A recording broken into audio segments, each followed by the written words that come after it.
Professeur Cyril Tolobatum, bonjour.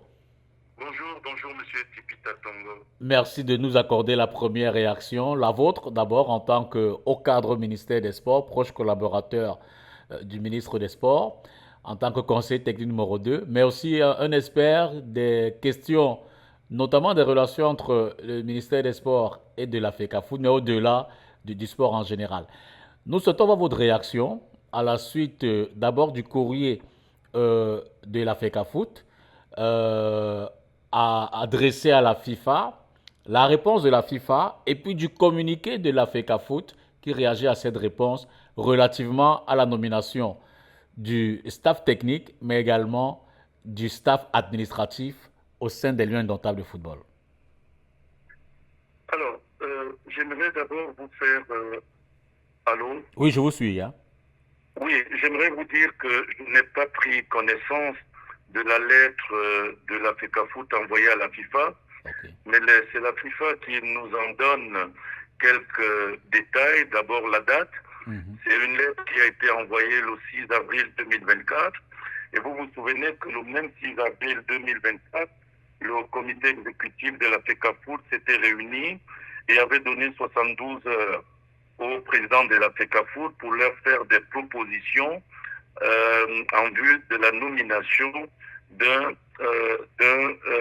staff technique alternatif à celui qui a été nommé par le gouvernement. Exact. En plus de cela, la FIFA nous dit qu'elle est d'avis avec euh, des propositions de la FECAFOOT concernant le recrutement des membres de l'encadrement technique qui doivent rester les prérogatives réservées uniquement au comité exécutif de la dite fédération. Donc ça veut Exact. dire que dans sa correspondance, la FECAFOOT a dit à la FIFA que c'est elle qui avait le monopole de la nomination, n'est-ce pas, de l'encadrement technique. Mhm. D'autre part, j'observe que nulle part la FIFA n'évoque le décret de 2014 sur lequel la FECAFOOT s'est toujours appuyée pour s'arroger le droit, n'est-ce pas, de la gestion de l'équipe nationale au détriment de la Convention.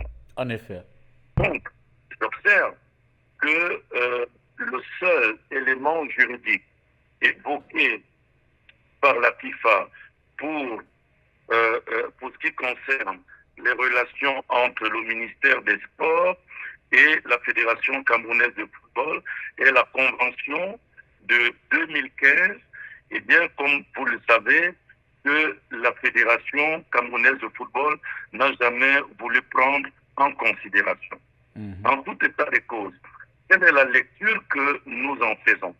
Alors, sur le plan du droit positif, il faut dire que le droit actuellement en vigueur a été respecté.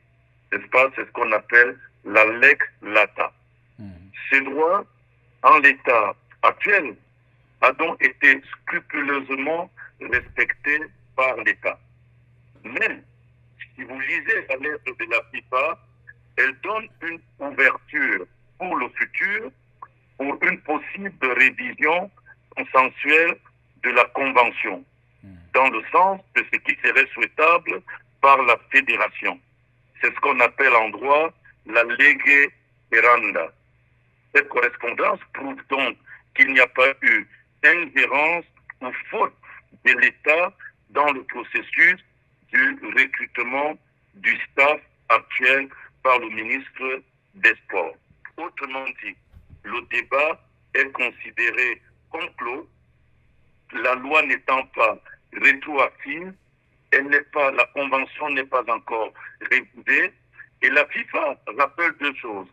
Elle rappelle l'article 9 qui mentionne les hypothèses de nomination de l'encadrement technique. Et Mhm. c'est sur cet article que le ministre des Sports s'est appuyé parce que cet article lui donne également la possibilité de recruter l'encadrement technique et de mettre à la disposition de la fédération. Mais lisez bien la correspondance de la FIFA. Elle rappelle aussi l'article 15 de la Convention.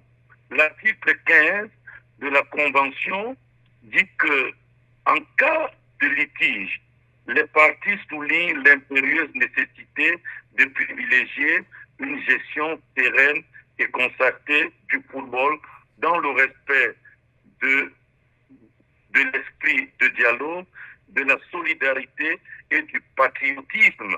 Donc la FIFA nous interpelle pour que nous ayons des réactions responsables et que nous fassions appel à notre patriotisme. Et ce patriotisme aujourd'hui, au niveau du ministère, nous l'attendons beaucoup plus de la part de la fédération parce que le gouvernement n'est jamais allé vers la FIFA.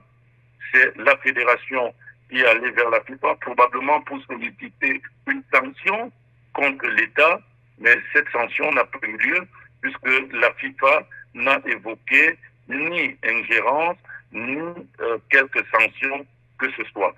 Voilà la première lecture que nous pouvons faire de cette correspondance de la FIFA. Professeur Cyril Tolobato, merci infiniment. C'est moi qui vous remercie. À très bientôt.